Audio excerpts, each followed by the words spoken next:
Hola, bona tarda.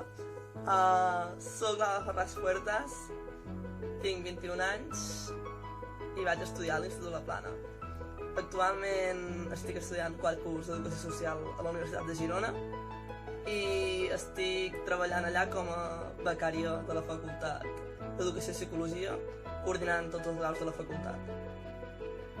El meu pas per l'Institut de la Plana, sobretot en batxillerat, va ser una època molt agradable de la meva vida i ho destaco sobretot per les amistats que vaig fer, que encara conservo, i per la familiaritat del professorat. És a dir, era un institut molt petit, és un institut molt petit, on ens coneixem tots i els professors coneixen el nostre dia a dia i com som, és a dir, ens poden donar un acompanyament molt més proper i ens poden entendre amb molta més facilitat.